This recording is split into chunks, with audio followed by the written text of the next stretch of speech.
Hi, everyone, and welcome to another episode of Pass the Syrup. The reason this podcast is called Pass the Syrup is because we try and work through all the waffle in estate agency land, and the best way to get through your waffle is with some syrup on it. There's a lot of it out there. Every week I'm joined by three great guests. This week we've got three great guests. I wasn't going to say that we haven't, but we've had one parachute in at very short notice. He's Superboy to the rescue, Harry. But let me start with introducing, I'll introduce all our guests. So let's start with Steve. Steve Wayne, he and I have a couple of things in common. We both support the worst, and in our lifetime we might agree we're a great team at one point. We're both QPR fans. That's what I'm trying to get out. Which is a real issue for both of us. It's interesting you're admitting to that now. I'm a closet QPR fan. I've become one. But Steve is out there and open. He's out of the closet. But from a professional perspective, we have dinner together roughly once a month, not just as it's not a date. There's actually other people there. It's a director's dinner run by the Baldock brothers. But Steve runs Benjamin Stevens, phenomenal business in Edgware. I think you're celebrating 20 years soon, aren't you, Steve? Yeah, January, 20 years. Wow. You don't look old enough. You must have started running it when you were 14.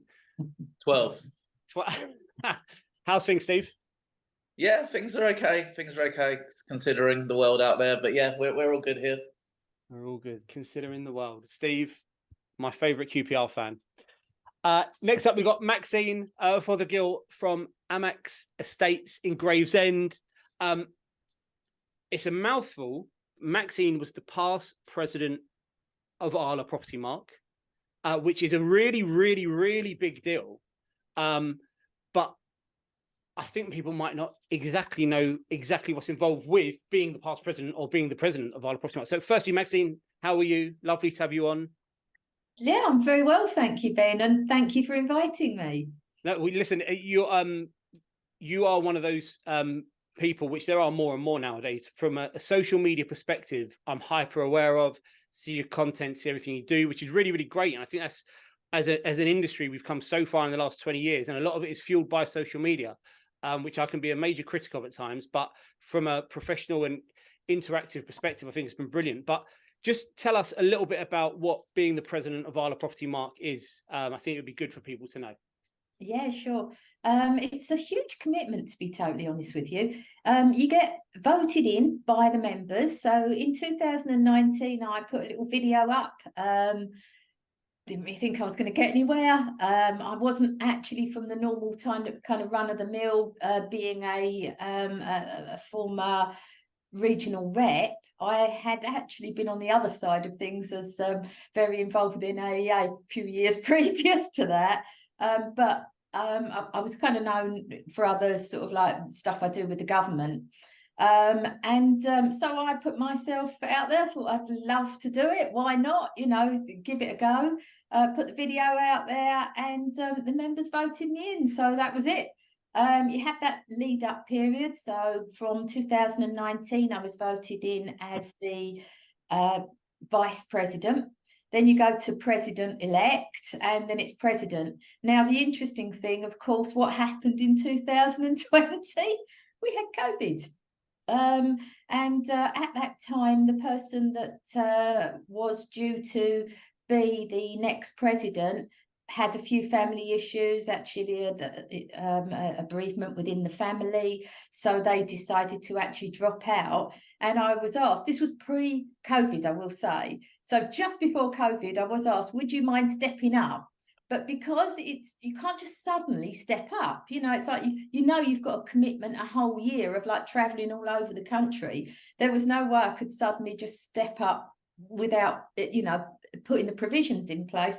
So I respectfully turned down that offer of like jumping in without actually having the president-elect stage. And so then we went out and recruited, and we got the lovely Angela Davey from Wales in. She was brilliant, but poor old Dan, she ended up being the first ever virtual president. So all of her engagements was literally done in her front room and talking to people via, platforms like this, because she didn't get that opportunity, which is a real shame. And then in 2021, June 2021, I took on that baton over Ange, and I spent a year out on the road with my lovely favourite Liana, Loporto Brown, and she was my counterpart from NAEA, and I was the ALA president. And we had a lovely time meeting people. I did actually over 41 engagements, travelled from... Oh, you're not got your own life anymore, but I travelled literally from Cornwall all the way up to Scotland, everything in between, and even over to Ireland and to Jersey as well. So it was a real full-on year. And what it does, it gives you this high profile nationally, but everyone forgets you locally. So that is a bit of an issue. And it's not to sort of step back into your kind of like what you've been doing for years and years that you suddenly think, oh, I forgot about that. And it's like the networking things and all the other things that I'd been doing, because it wasn't just that year. Of course, we'd also gone through the COVID year.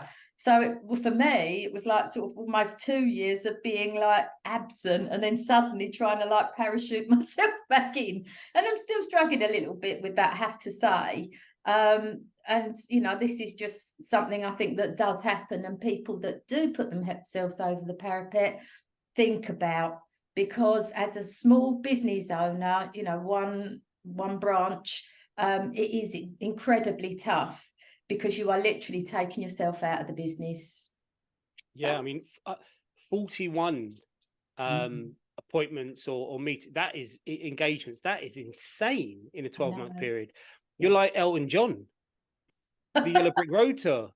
Oh, I wish I could sing, and I wish I had his bank balance. Crocodile Rock. No, good for you. That is a real crazy commitment. I did for the Fine & Country business. I did their regional tour in November last year, and that was 8 engagements in a 4-week period. And I felt drunk at the end of it. It was just, you're trying to run your business, you're trying to be at home enough, you're trying to see the kids, and then you're trying to. And I just, that is, good for you. Stamina, insane. Well done. Saying that's another important thing. It does put a huge strain on your relationship as well. I've been married for 38 years.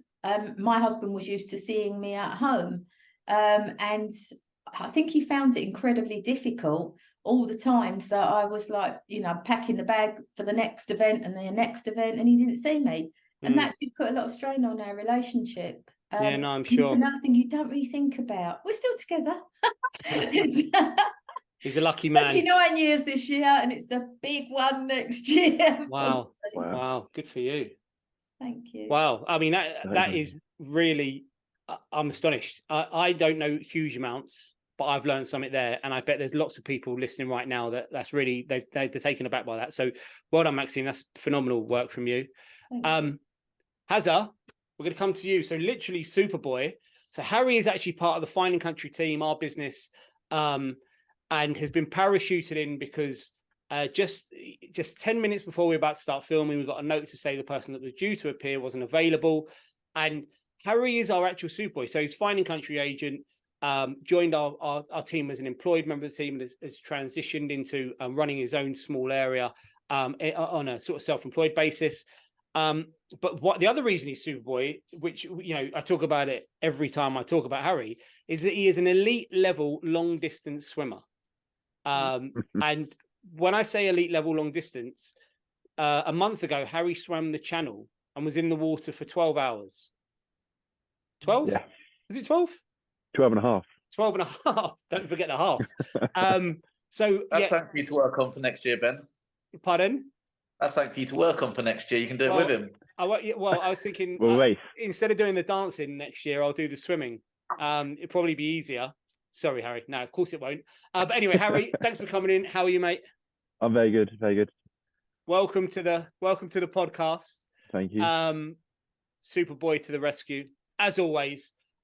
So we are going to crack on, and we're going to start, as we always do, with the Agents Together issue that's raised by Sam Offley. So Sam Offley main point of contact for Agents Together. Agents Together is a estate agency charity, mentor-mentee relationships it creates.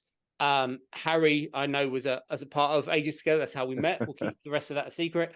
I know Maxine is a part of Agents Together. Steve, do you know anything of Agents Together? Yeah, I've done a couple of guys I work with at the beginning. Couple of stints. Guys, making it sound like he's doing bird. So we're going to bring Sam on, and Sam will present an issue, and then you guys can give us your feedback on how you might handle that issue. So let me share my screen with you right now. Hello, Pass the Syrup guests. Now, my question for you this week is, what advice would you give someone who's new to the industry who would like to broaden their industry knowledge? Maxine, go for it. I would say make sure you get properly qualified.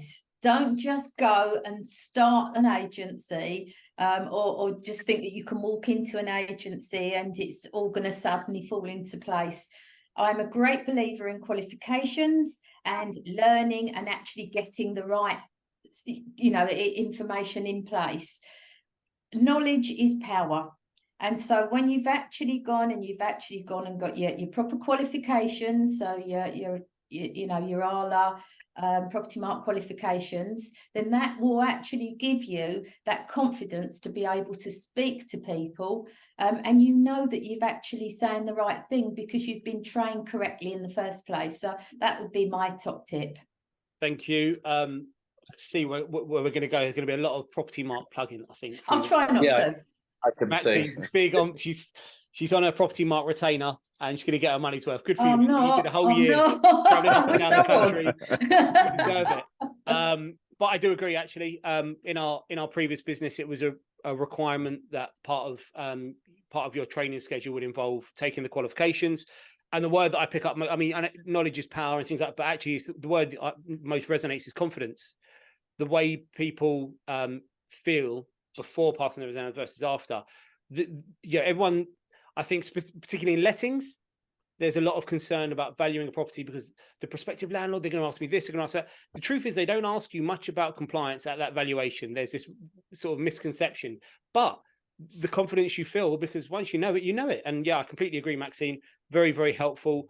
And we are one of those industries that people think there's not that much out there, but there's loads out there that you can do to qualify out.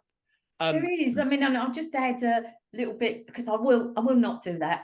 I'm a trainer. I am a trainer. I've been a trainer since 2004 for the London Landlord Accreditation Scheme. Mm-hmm. So I train agents and landlords. And I've done so. I probably have trained over 5,000 landlords in the periods where I've been, training for them. And I am absolutely amazed. I will get people in the room that have been a landlord 40 years and they don't even realise that they should actually have a gas safety certificate. Equally, seriously, I can get unregulated agents, as in like they don't belong to any professional body, be it the guild, property mark, whoever, and they haven't got a clue neither. And it actually shocks me how little knowledge people actually have that are actually going out and doing the job, and they've not actually fallen into a trap somewhere along the way. So it is concerning. And, we know government are now trying to actually regulate our industry with the Renters Reform Act coming in. We don't know how long that's going to take because it looks as if everything's now been shelved with everything else going on in government. But I am a great believer. I do hope that we do get regulation because our industry at the moment is totally unregulated. Anybody can start, and the information that's out there, unfortunately, some of it is very poor. And, this ends up leading to litigation, all sorts of stuff going on. And equally giving agents a bad name that are working hard to actually show that they are professional, got good reputations, but we get tarred with the same brush from those that just decide to go out and start up without any kind of knowledge and maybe a book. It's like, oh, I can do that. Yeah. I mean, you're right. We get the useless minority heavily impact the high quality majority. I mean, I think we've all probably said it in our lives. The stereotype exists for a reason. I get why the consumer feels that way, because you remember the bad experience a lot more than you do the good stuff. The good stuff you take for granted. So yeah, you know, I'm in agreement. There's some serious improvement to be done in regards to regulation and unregulated agents. I'm going to save that. I feel like we can maybe bring that into the conversation a bit later on. Steve, what do you think, Squire? So if I knew someone who was just starting, I would say to them, go and spend some time in a few different offices. We've had people who've come in the past who have thought about getting into agency and spent a few days with us. And I think getting a bit of practical hands-on knowledge is probably a really nice way of bedding into a business. You know, and you might find that there's a job there for you afterwards, but you know, for me, the practical, actually hands-on knowledge is a great way to get into it. Yeah, I mean, I remember, not vividly, but I know when I first joined a state agency, when I said I was going to do it, I was 21, 22 years old. And I couldn't have been further from understanding what was involved on a daily basis. People think it's the glitz and the glamour. They see, hardcore sales environments on movies, and they think it's going to be, it's going to be closing these big deals. But the truth is, it's hard work, and it's good quality communication, and it's empathy. And yeah, I think that's a fantastic point. Make sure you even want to do it before you commit to it, and spend a few days somewhere with good operators, seeing what's involved. Both people, I think, take the hard work for granted. They don't appreciate how tough this is. Very nice advice. So I'm going to come and spend a few days at your office just to see if I want to carry on doing it.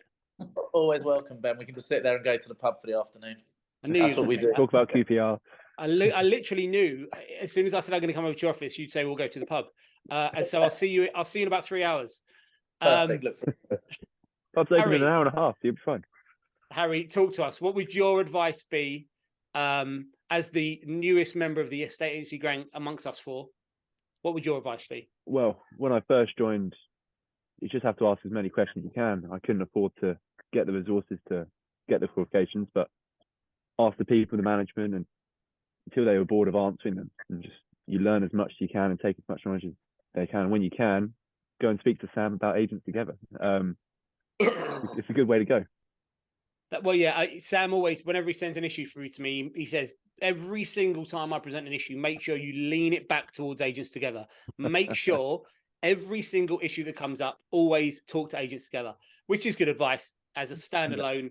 If you're an agent and you need support, there are some great mentors out there. But yeah, questions. Harry, I think you raised a good point, though, actually.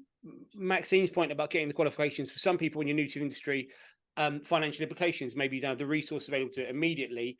The counter to that is, I think, find a business that invests in their people and cares about helping them progress. It shouldn't always be on the individual.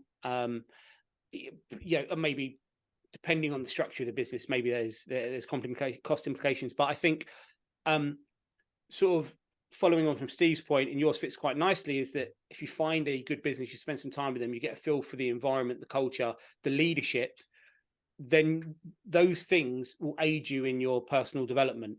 I have always felt that if you're in the wrong environment, learning becomes almost impossible. So, all right, great advice, guys. As expected, I knew that's what we were going to get. So now let's get on to one of our first sort of content pieces, our first conversation piece, if you like. So HMRC transactions for June, the data has been released.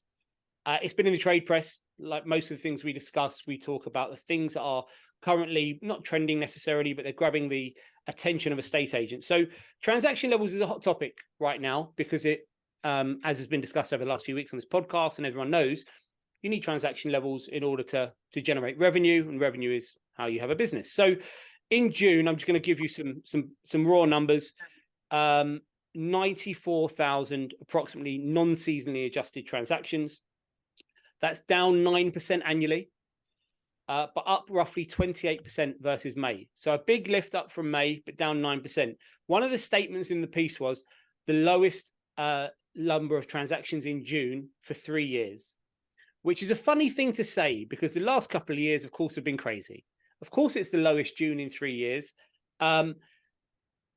so transaction levels are down, and then I spotted another piece that I think fits into this quite nicely. It might fuel the conversation. So 20CI, the data provider, they've got different arms, but they have a estate agency arm.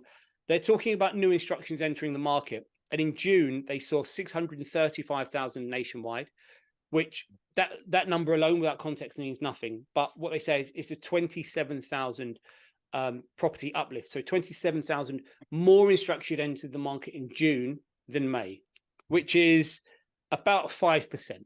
5% more entering the market in June than May. So I think these two things might come together.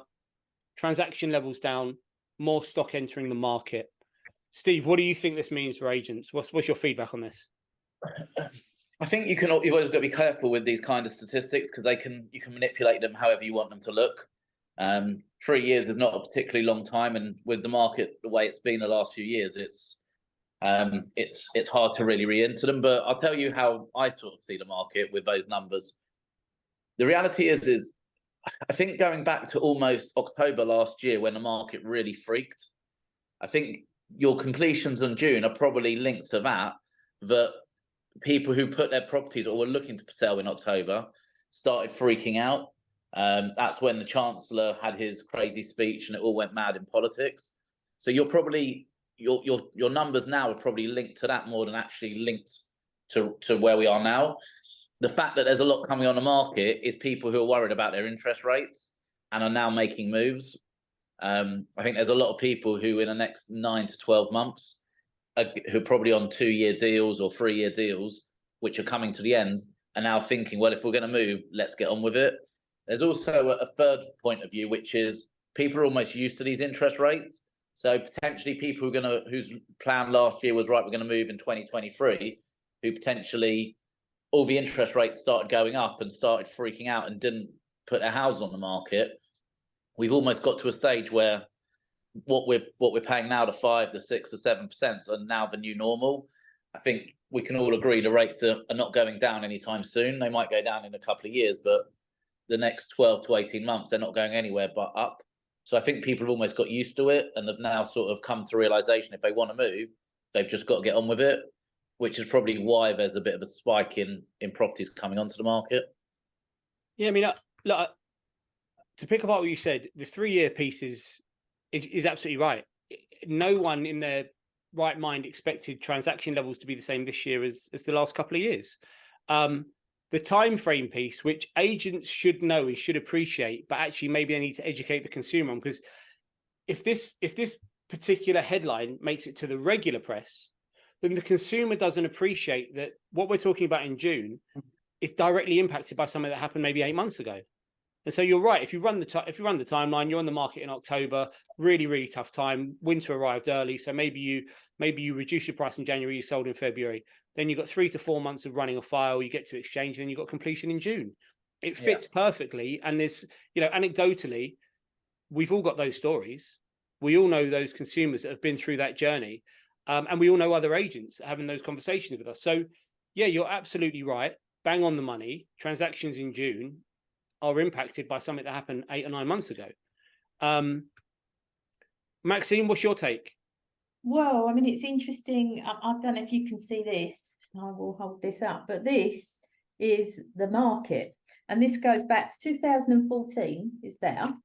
In a little bit closer. We can see it. Yeah, that's good. 2014. Yeah. And then you can see how the interest rates were, and then you can see from December 2021 how the rates go up like a massive, great big staircase. Now, since December 2021, we have had 13 rate increases so far, and we are likely to see another one in 2 days' time. So what Steve said is absolutely right. Chances are it's going to go to probably around that 6%. I mean, what the market's saying is that we're probably not going to see anything changing. We are going to see another couple of interest rate rises, and maybe this time next year things might start to settle down a bit. So it is a very volatile time for people, because, like Steve said, everybody's been used to having this kind of that petering of it's been such low interest rates for so long. Money was really cheap to borrow. everyone was going out and buying a property. It became a fashion item to have your second home or your buy-to-lets. And people were so complacent. I mean, me too. You know, it's like I was doing like 2 years thinking, oh, I'll get a better rate next time. And now all of a sudden, my portfolio of my 2-year fixes are suddenly all coming out of their deals. And I got a letter from Birmingham Midshires last week telling me that the new rate was going to be, I think it was 8.4%. It's, you know, because it's generally, it's like a couple of percent over. So I made a very quick phone call, made sure I could actually fix in whatever I could get, which is going to be the best rates.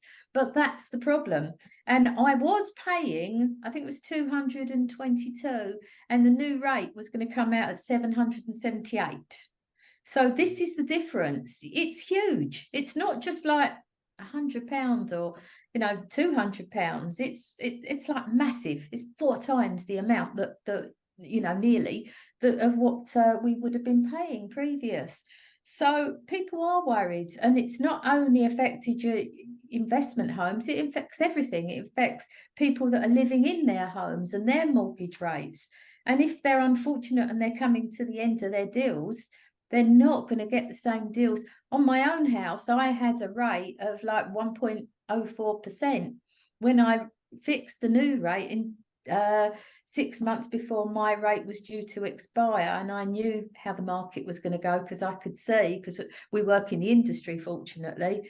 I fixed about this time last year for my December period that was going to come to an end, and I did a 5-year fix because I thought this ain't going to go away. We've had it for too good for too long.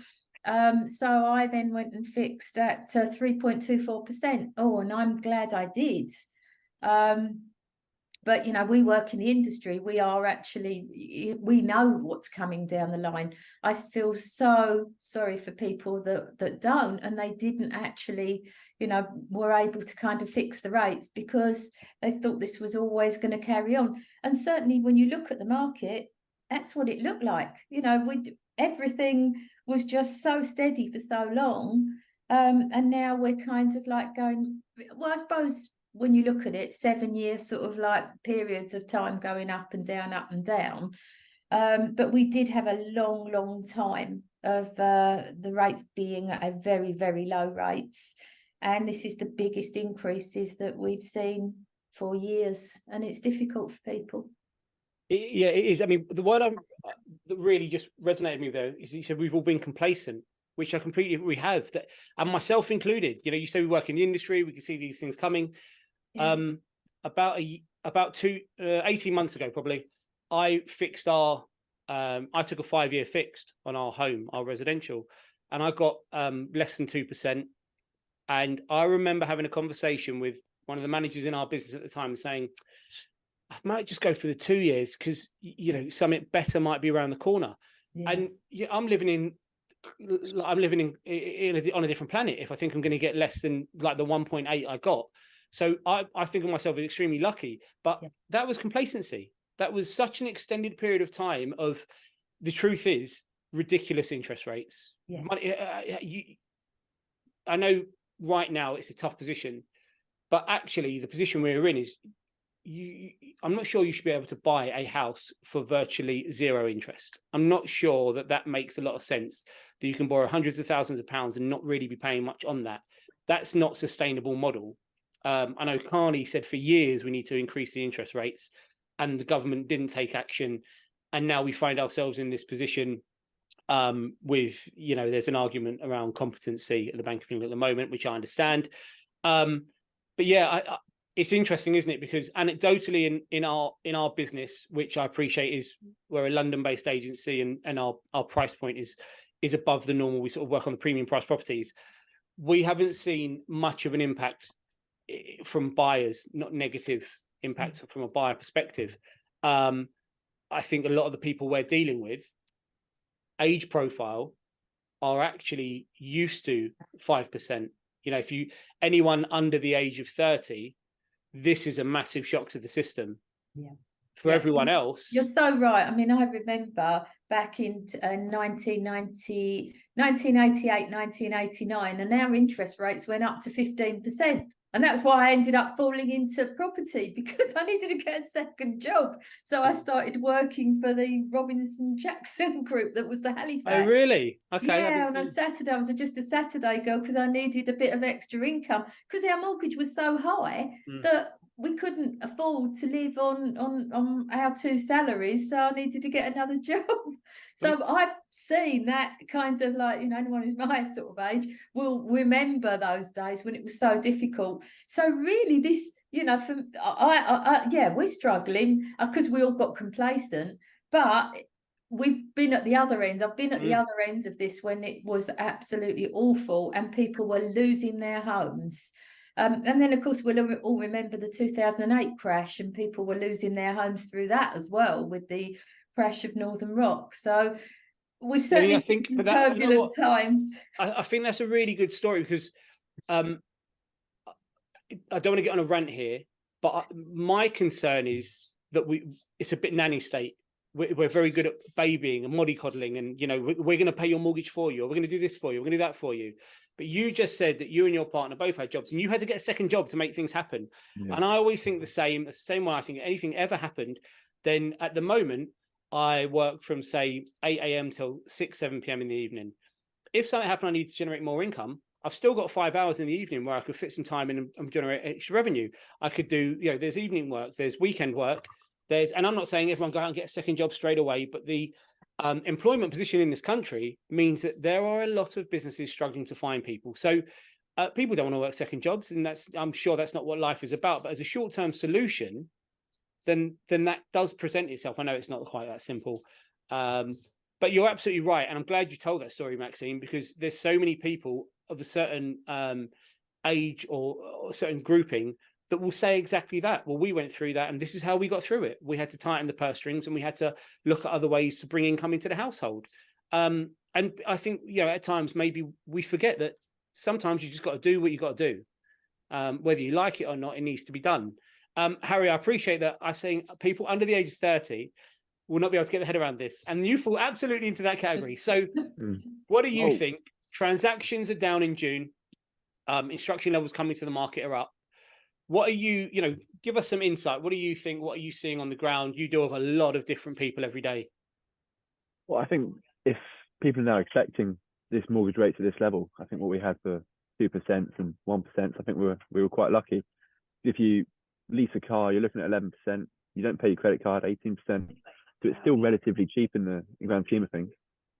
5% for a 5-year fix it's not the worst.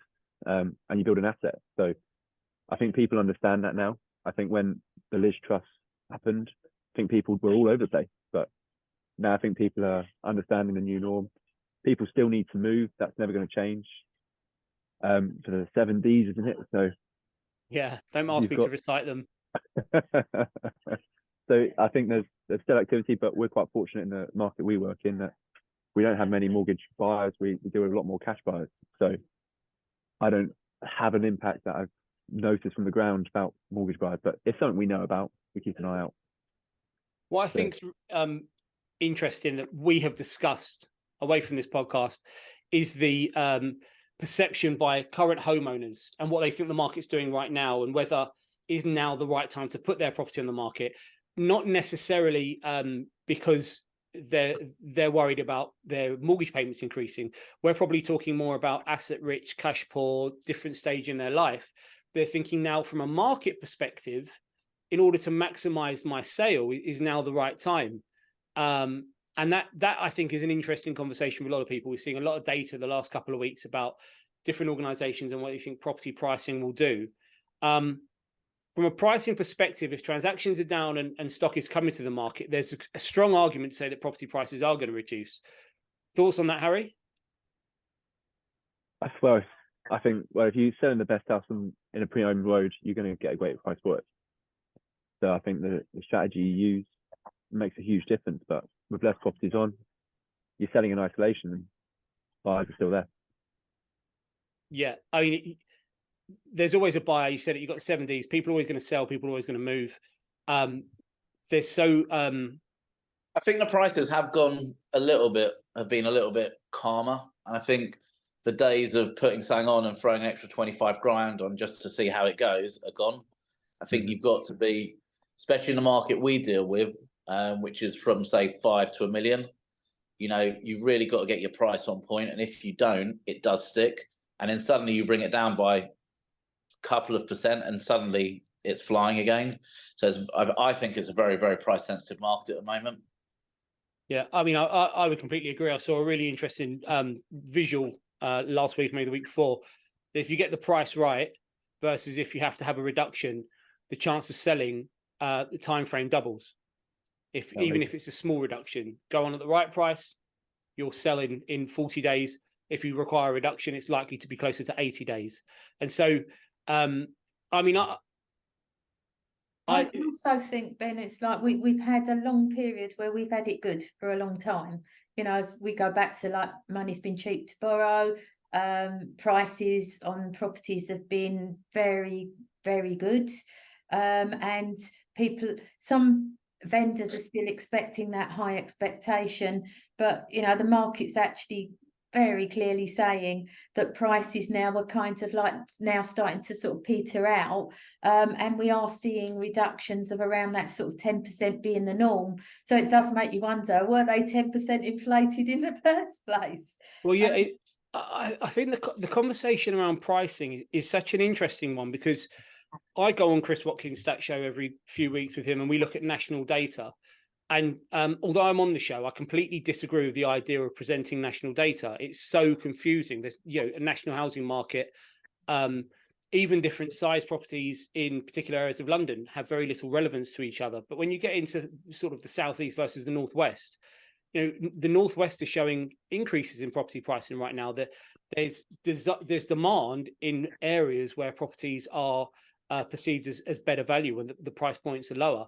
Whereas the southeast and London really might struggle, because actually, yeah, when you look at the interest on a mortgage of, as Steve pointed out, 500 to a million, if rates go from 2 to 6, that's a huge jump. So, yeah, I think the conversation around pricing and what it's doing is interesting.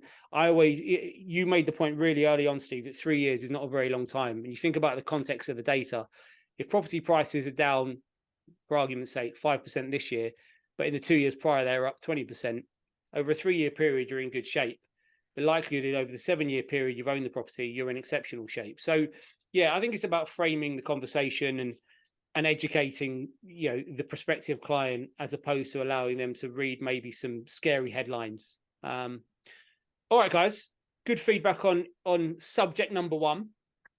We're going to dive straight into subject number 2. So, subject number 2 is coming up more and more. I think it's quite interesting. I like the idea of innovation in any business. Is one of my core values.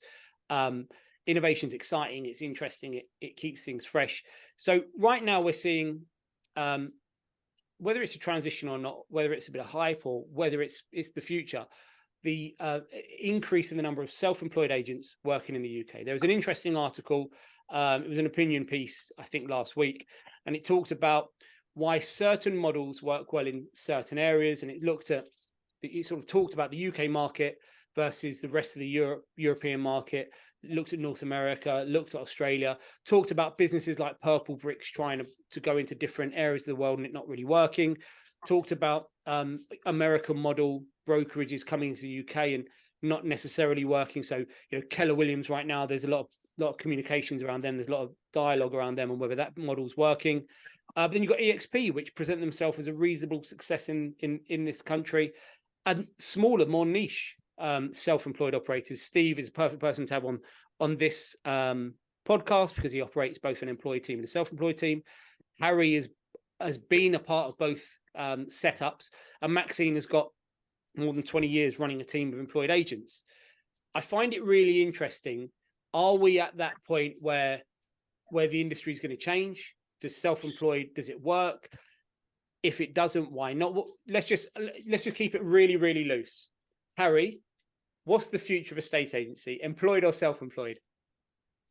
I think there's still going to be a balance between the two.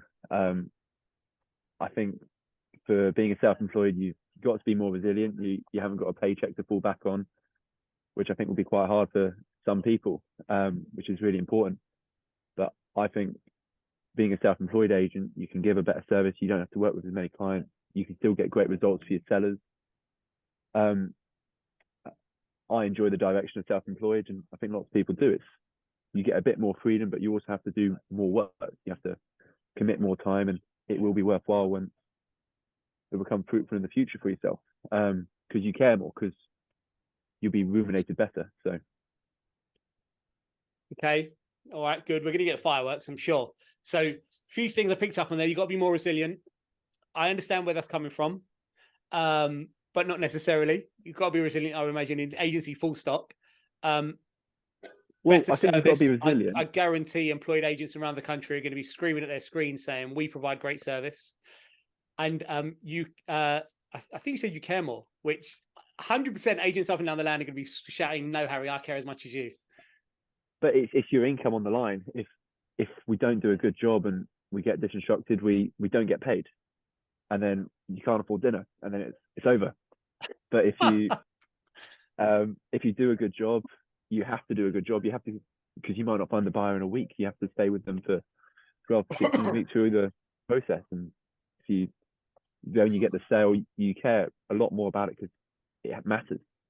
You haven't got a base salary to fall back on, which is probably the hardest part about leaving the employed world and going self-employed. So I know when I first started, it was a very stressful few months till I had a second job on the line as well. A bit of when you do event stuff, I had to do that. So it wasn't easy, but it's worth it. It's difficult, yeah. I mean, absolutely. When you start out in agency, it's a very, very different journey. Starting out as an employed member of the team, you've got the support around you and the business and the infrastructure and as you said, the base salary and things like sickness and holiday allowance, versus when you start on your own. That's a scary proposition. It really is.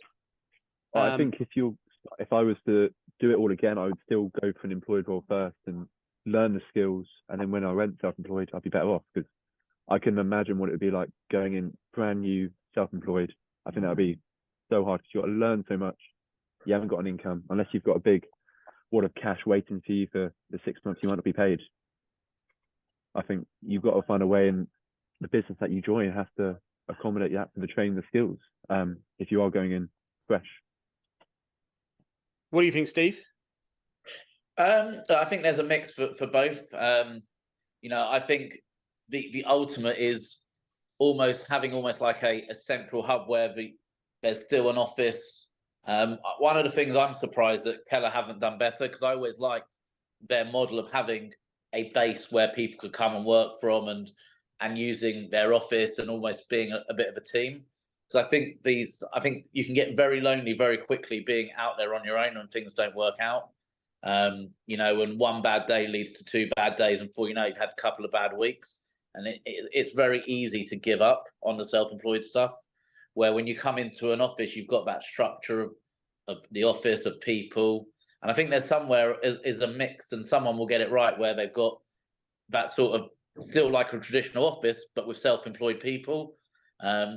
But I don't think there'll ever be one and the other. I think there'll always be a bit of everything, because some people with mortgages, wives and kids just won't take that risk of not having 2 months, 3 months, 6 months of money. So I think there's room for everyone. I think you get a lot of waffle from some of the self-employed agents about what's really happening. I know at the dinner we go to, there's a lot of stories that I just don't really believe, and people's opinions. I'd love to hear these stories. There's a borderline of a little bit of, try and say this in a nice way, a bit of cultishness about some of the models. You can see them all banging their chests in the morning meetings. But we all, but you work for an independent and they also have that, that team spirit and that togetherness. And I think sometimes you've got to respect that other people's world works for them, and not necessarily having to try and always put your voice on. But I think the one thing which I think is noticeable, and especially with, I know about all the models intricately, and I know IAD have come into the market, and them and EXP, there's a lot of, and they won't like me saying this, but there is pyramid selling. you know. And the interesting thing with IAD is it stops after like the 4th level, which I was really shocked at that, because if you're going to go and do it, you should really be earning off of your whole, they call it a constellation, but your whole tree that goes down. And that's the problem, is when you stop becoming an estate agent, you start becoming a recruiter. But is that a problem? Because specifically EXP, they appear to be the self-employed agent or model that's performing the best in the UK.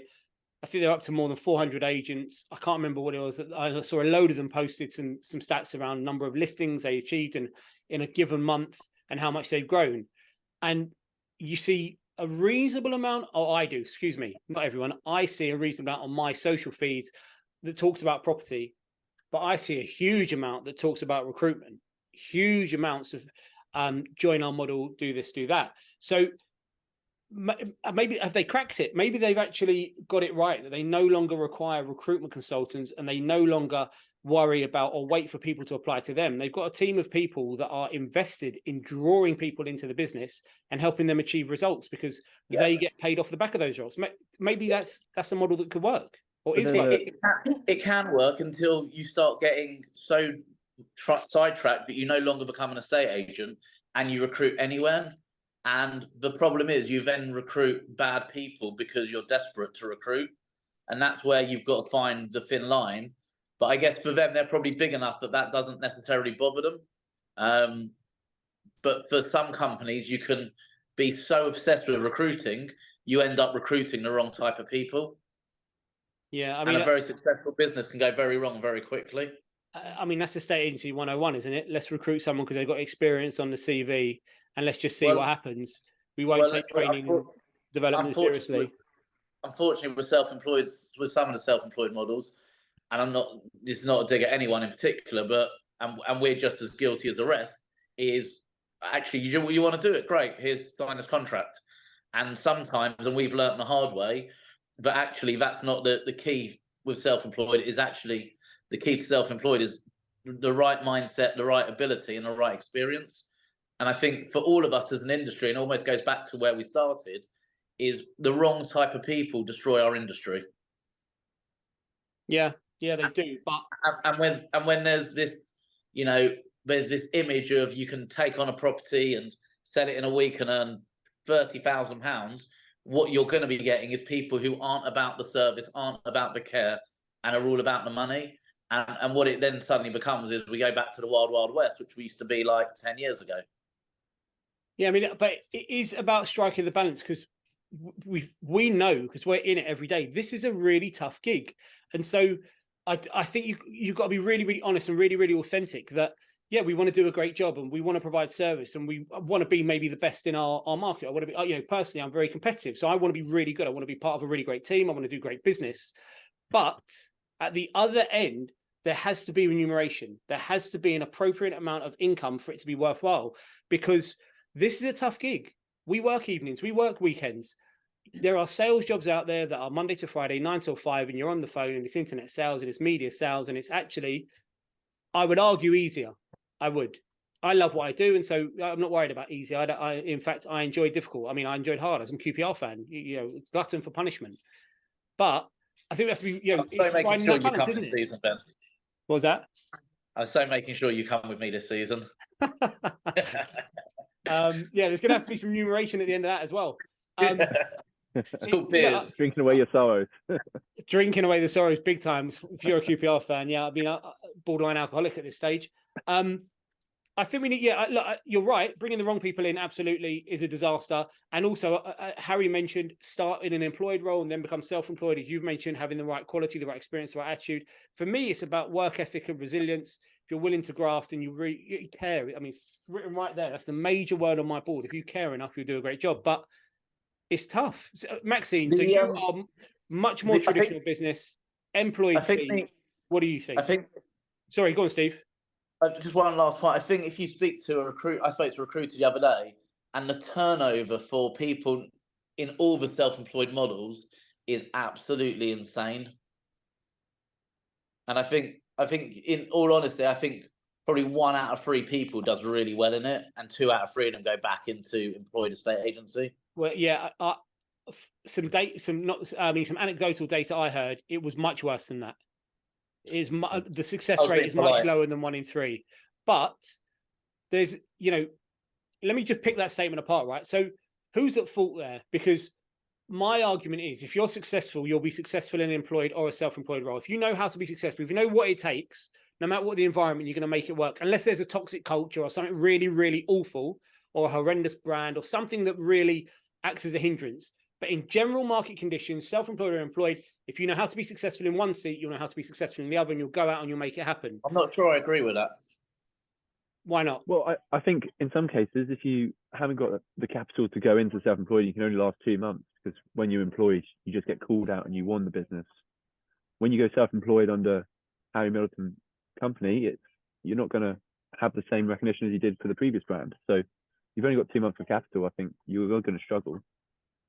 But I think that's a completely different issue. If you've gone into this new self-employed role with only a couple of months of capital in the bank to pay for all your exes, then I think you've been badly advised by whoever's recruited you, and you're just not appropriately prepared. We know it takes longer than that to list, to sell, to exchange, to complete, to do business. But my view is, assuming they've got the capital to take this on, if they know how to be a great agent in an employed role, they should be in a self-employed. In terms of lead generation, that falls into being a great agent for me. I'm not talking about the cats raised in captivity that are used to being fed. I'm talking about wild cats that live in the jungle that know how to get leads. But how many wild cats work for estate agents? There's a very big difference between working in my office where the phones are ringing, we get 70 to 80 valuations booked in a month without even canvassing, that would be to nice. Going out there on your own and having to pick up a valuation by door knocking, by canvassing. The reality is most traditional estate agents don't do those things because they don't need to, because the business flocks in so many instructions. We had a guy years ago who was at Connell's and came to us in self-employed model, and he said to me, I could have walked into a valuation with a clown outfit on and I still would get the instruction. And I don't think sometimes estate agents realise how strong the brands they work for actually are, and how much is done behind the scenes by their MDs and by their directors to bring in that level of constant valuations and constant instructions. Yeah, and I completely take your point. The vast majority of agencies in the UK used to inbound leads as opposed to working to generate a lead. But that doesn't mean that a great agent can't learn that trade. If they are a great agent and they haven't had to do that, but they want to be successful, then they will learn how to do it. We are not talking about quantum physics here. We're talking about knocking on the door and having a sensible conversation and converting somebody else's listing into your own. We're talking about canvassing. We're talking about digital canvassing. We're talking about marketing via social media. These things are really not rocket science. If you care enough and you are a good agent, you apply your skill set to these new lead generation activities, you should be able to generate stock and opportunities. I'm certain of that. But maybe we're talking about two different profiles. You're talking about an agent who's been great and been fed, and I don't know, maybe got some experience of those ones that don't convert. Look at it you see so many footballers who are brilliant at one club and go to another and flop. Why is that? Because people are comfortable in the environments they are, and they go for something better, and they just can't take that next step. I think that the people who do well in the self-employed model really need to be respected, because it's really not easy. No, absolutely. I'd like it's to sort of very come challenging. in on this because we're very quiet. One thing I would say on the model, and I've not ever worked on I have, because I started my business You run your own business years ago. So I started on that self-employed model, and then I built my business up. So I kind of was like the breaking the mold from years ago. But there has been so many different companies that have set up and they have failed, and the different type of franchise that has come in.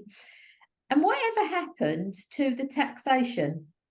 So when these people have actually come in, like there was a big court case that was going on in Purple Bricks, and then there'd been the Uber case that had actually set the precedent with people being self-employed, but if they're working for one company, then is that truly self-employed? So Uber won. I mean, how do people stand? Because it seems to me, and I've never worked these models, so I can't speak from experience, but just sort of looking from the outside in, that the marketing's all provided. You know, in some cases with the Keller Williams, the desk is provided. I think that another brand, they did the same thing, that they provided the desks and everything, but they were never actually, although they were self-employed and they called it their own, as in like the EXP and the other models, they're still working under an umbrella of an organisation. So it's never actually their own business. So whatever happened to the tax implications on it? And will this argument go on? Or will, like the Uber case, actually then come up and everybody will then be deemed to be employed, and that every one of the franchises are going to be having to pay out a lot of money? I think, I mean, without getting into too much detail around IR35 and implications, I think the issue with Purple Bricks was that they were mandating the hours that needed to be worked, and they were mandating the fees that needed to be charged. And so the individual that was in theory running their own business was not able to set their own business terms, and so would be regarded as an employed. They didn't benefit from employed status and everything that came with it, even though they were mandating the same way as an employed member of staff. I think that case actually has done masses and masses for the rest of us. It highlighted a lot for, it put everything on the radar. So finding country owned by Nurture Group part of the guild. So we got access to Paul Offley, which is wonderful, head of compliance. And, I'm sure Steve has got a fantastic compliance advisor, just like all the other, sort of the XPs of this world. But it's made it very clear that you need to be careful. You can't, Harry is a self-employed member of the team, and actually Harry is in branch every day, and he operates just like like you made it argument, an employed member of the team. Not great language there, really. But what I mean is Harry's in every day. He's doing all the same activities, but he sets his own. He sets his activities, sets his own diary, sets his own day. If he fancies a week off, just don't show up tomorrow. Although he never would. He's not that guy, but he sets his own fees. So there's definitely from a tax perspective, no idea how what the implications are of the Purple Bricks case, but there is that I think makes up part of the conversation though about how successful self-employed models are and how mandated the operators are by the brand. So we don't mandate in our own business, but every couple of weeks we have a partner meeting. I mean, we're in the business physically in the office together every day, but we have a partner meeting, and every week in that partner meeting, we review what everyone's done, how everyone's achieved, what the performance looks like. But we also, every couple of weeks, we're working through lead sources and talking about how best to maximize opportunities. I think that is a difference between us growing our business and comfortably sort of we're happy with direction of travel versus some that maybe aren't. And Steve, I think you made the point earlier, it's lonely out there. You get left to your own devices, you have a bad week and you can fall off the horse. Yeah, it's very easy. Do you ever worry though that you guys that actually do operate the self-employed models, that you are employing top grade entrepreneurs that are actually really do want to run their own business, and they will get to that level that they'll think, I'm never actually going to be running my own business unless I actually break away to run my own business? But Do that's the you same ever with worry that will be the case, that you will lose your really good people because then they'll end up being Harry Middleton estate agency because he's so damn good that everybody knows him, that they'll all go rushing to him because he's already got a fantastic database behind him? Sorry, Harry, you're sitting in front of me. You can't think like that. You can't think like that as an owner of a business, because if you thought like that, you never employ anyone good. No, but I'm saying that these people you are looking at, when you've got the self-employed model, you've got to have people that are highly motivated. I mean, we need people that are highly motivated anyway, but those people that actually have to be self-generating, and they're not going to earn money unless they are actually out there and they're literally doing the job properly, as we know how to run a business. That there's always, I guess, that risk that you will lose the very best to actually start their own business up as But then you'll lose the very best if you had an employed world as well. But I think to Maxine's point though is the difference between an employee team and let's use you as an example, Harry. For the next 2 years, you operate as a self. I'm going to explain how we do things differently in a second, but let me just run with Maxine's example. Harry, for the next 2 years, could build up his brand, his personal brand, his presence, his local familiarity with the community, and a database of buyers and sellers. If you wanted to go your own way, then you've got that sort of contact base, whereas an employed member of the team wouldn't necessarily have built a database in the same way. But I mean, I agree with Steve that, you know, you just got to get on with it. And actually, if in 2 years, any period of time, someone that works for us says, I'm going to go my own way now, then I have zero issue with that at all. If we've had good work out of them, if they've done good things for our business, they've helped us grow, and they've grown the business, they've generated revenue, they've grown the brand, you know, the offshoots of all of that work has benefited the wider group. I have no problem with someone going on their own way. But actually, how we handle it in our business is we provide an option for past the self-employed point, maybe business partnership in an area. And so it can be your business. That's one of our expansion strategies. And Harry's on that journey right now. And that's the plan for the future. So there is that risk, but yeah, I think you have that risk in employed or self-employed. And actually, again, to go back to EXP, I sound like a real fanboy for EXP. It's not necessarily the case, but what their model presents self-employed as, you know, put your name above the door, which for a lot of people, in particular in this country, that's an important thing to have their name above the door. They want people to know it's their business, which has always been funny to me because I've never ever wanted my name above the door ever. But and the same with us, Ben. You know, we never, you know, when I brought my business partner out, people were like, why don't you change your name? I'm like, because the minute someone phones me up and asks for Benjamin Stevens, I know they're trying to sell me something.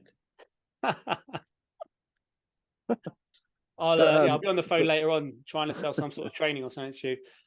Okay, all right. So, really good conversation. Employed versus self-employed. What's the future? Nobody knows. Sounds like a blend to me. I think, yeah. You know, each model works. Each has its own place. I think, as we've alluded to, the really great self-employed agents, they are a different breed. But actually, there's, you know, that's it's a really small pool.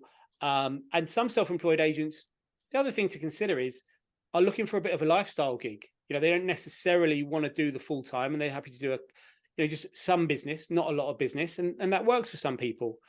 So each to their own, I say. We'll see how things pan out. Let's move on. We've got 5 minutes left, so we're going to go 100 miles an hour for the last 5 minutes.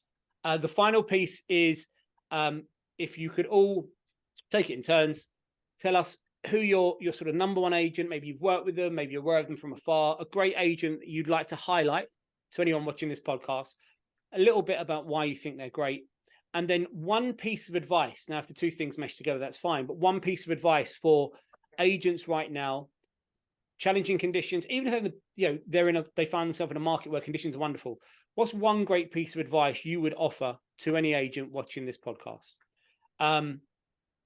Harry, should we start with you? We haven't started with you yet. Caught you off guard. So there's an agent in Wokingham, which I think they're great. They've got 150 odd reviews on Google after 2 years. The Hat and Home team, I think they're fantastic over there. I met Bengi at the gala the other weekend, and yeah, they've got a good gig. Sounds quite interesting over there. But they're great agency. 150 reviews in a couple of years is pretty full on. Very good. Yeah, nice brand, expanding, bringing good people in, sexy looking offices, one of the best beards in a state agency, hands down. Okay, nice recommendation. And what would your one piece of advice be for agents right now? I think just keep working hard, but I think they've got to be confident, and I think confidence is built of three things now. I think it's the positive self-talk, then having a great community, and also just being commitment and being consistent with the work. I think if you have all three, you'll be confident going into any door knock or any valuation or any pitch. Well, that is lovely. It's down to positive self-talk, community, and consistency with the work allows for confidence. It's like a mini Madden, isn't he? Listen, that's my boy right there. That's my boy. Couple of years, look what we've managed to look. When he showed up, there's definitely an 80s track around him starting life working in a cocktail bar as a waitress, and look what I've turned him into. Amazing. About that. Steve, over to you, your agent. Why? And then some great advice, please. Yeah, I've never really sort of taken much notice in other estate agents, to be honest. I've always been quite insular. They're dead to me. Yeah. He's absolutely lethal, this guy. All he's got to say is me. That's all he's got to say. Yeah, but I can't say you because it's just too obvious, isn't it? And then you'll get your ego. You know that the other Madden's quite good, isn't he? I don't Daniel. know. I mean, he's been riding my coattails for 15 years. But yeah, he's not bad. I think the boys at Avocado have done something really nice with where they've sort of built a hybrid between working under their brand but building a self-employed model, and they've done it without any arrogance and without any trying to be too attention-seeking. But I think they've done, built a really fantastic business, and sort of watching them at far. I also say, I know a lot of people really don't like him, but what Tyron Ash has done from absolutely nothing, he gets absolutely pelted in the industry, but he stands up to it, and a lot of people don't like. But I think what he's done, I think I've got a lot of time for the bravery and just going out there and owning himself. Yeah, I mean, and I think you've picked on two there. So Avocado, their digital and social work, I think, is phenomenal. I'm a massive fan of that, in particular niche area of their business. But Tyron is he is Marmite in this industry. But yeah, you're absolutely right. You just can't argue with what he's managed to achieve in such a short period of time, and to have got his brand on Channel 4. That is exceptional work. You said earlier on about teams don't appreciate the work that their managing directors do to generate leads. He epitomizes that statement. 100%. Yeah, 100%. So yeah, no, I get the Marmite thing, but I think he's, fair play to him to putting himself in the front line and, put himself there to be shot down at. And he seems seems to have done really well. My LinkedIn feed is just constantly battered by his agents. They're targeting you. They're trying to break you. What about a great piece of advice?